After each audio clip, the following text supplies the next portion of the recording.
अस्सलाम वालेकुम दोस्तों, मां गुलशन हदीद में मौजूद आया। गुलशन हदीद में कुर्बानी जी ईद के हवाले से तमाम घना जानवर आया नंढा जानवर बकरियों जी थियूं, वॾा जानवर हिते ॾिसण में न ईंदा आहिनि। हिते प्लाटनि में छपरा वग़ैरह हणी करे पंहिंजो ही जानवर रखंदा आहिनि। मां थोड़ी ॻाल्हि ॿोल कंदुमि हिन जेके बकरियूं जेके जानवर आहिनि उन जे हवाले सां जेको मालिक आहे उन सां का ॻाल्हि ॿोल कंदासीं।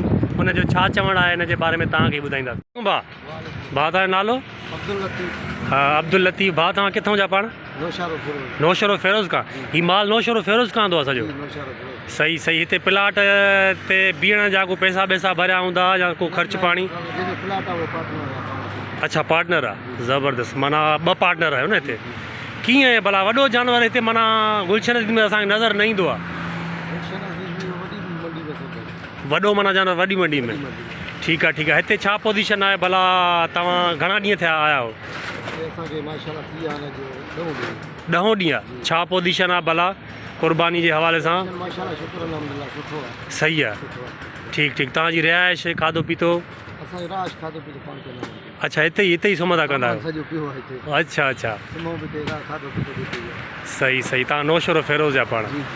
सो दोस्तों ही ॾिसो रिहाइश भी भाऊजन जी हिते ही आहे। बचण जी रोज़ी कनि था पिया। 10 ॾींहं आहे भाऊजन के हिते।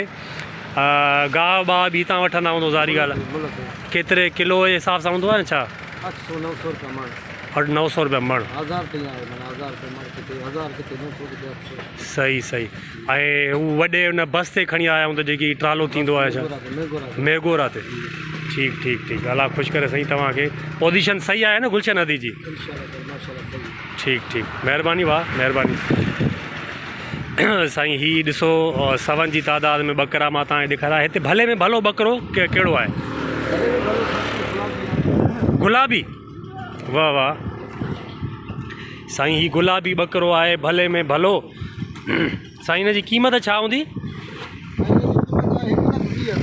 1,20,000। माशाल्लाह साईं। ये गुलाबी बकरो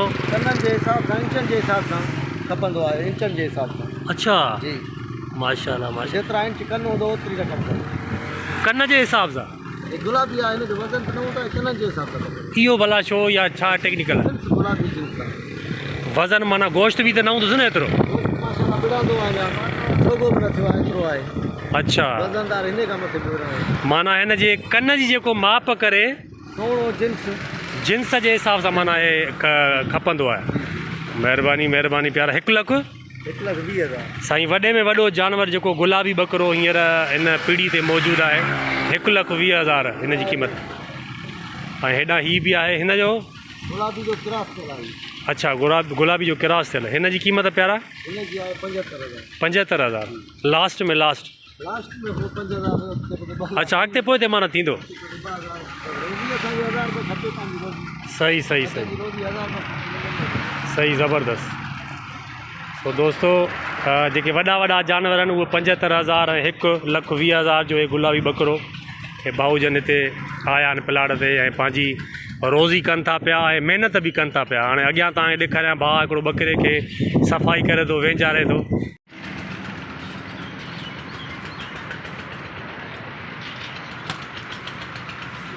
ही भाउ बकरे खे वेंचारे थो पियो। अब सर्फ थो हणे या पोइ साबुण? सर्फ। सही सही। हिन खे वेंचारे थो पियो। वाह वाह। अच्छो करेसि थो पियो। ऐं भाऊजन जी रिहाइश जीअं भाऊ चयो त हिते ई आहे। होॾां साम्हूं बि बिस्तरो पियो आहे ऐं गाह बाह जेको हे ॾींदा आहिनि मणनि जे हिसाब सां गाह खणंदा आहिनि। ऐं ॿियो अलाह तव्हांजो फ़ौजी बकरो बि आहे छा? फ़ौजी बकरो बि आहे भाउ चए थो हिन जो बि भर। सो ही आहे फ़ौजी बकरो। हिन जी क़ीमत छा आहे सर? 70,000। माना अॻिते पोइ ते हे बि थी सघे थो? सही साईं। हे फ़ौजी बकरो साईं। सो बकरा माशाल्लाह था सेहतमंद सुठा सुठा बकरा, रंगा रंगीन अच्छा कारा तव्हां ॾिसो था। फ़ौजी बकरो तव्हां ॾिठो, गुलाबी बकरो बि ॾिठो। सो ही साईं गुलशन हदीद फेज़ 1 में जेको आहे सो ही आहे पीढ़ी आहे जेके हिते बकरा बीठा आहिनि ऐं भाऊजन ही नौशरो फेरोज़ जा आहिनि।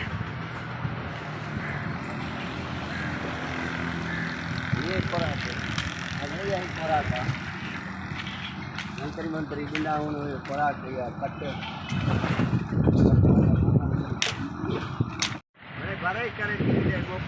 जीअं त भाऊ ॾसियो त वॾा जानवर वारी वॾी मंडीअ में हूंदी आहे, कराची, गुलशन इकबाल, गुलशन सोराब ॻोठ, हेॾे जेकी वॾी मंडी लॻंदी आहे। बाक़ी हिते गुलशन अदीद में नंढा ॿकरा ईंदा आहिनि ऐं वॾा तमामु घणी तादाद में ईंदा आहिनि। हे सिर्फ़ु हिकिड़ी पीढ़ी न आहे, हिन जहिड़ियूं 5-6 पीढ़ियूं 7-8 पीढ़ियूं आहिनि जेके गुलशन अदीद में लॻल आहिनि ऐं ॿकरा उते मौजूदु आहिनि।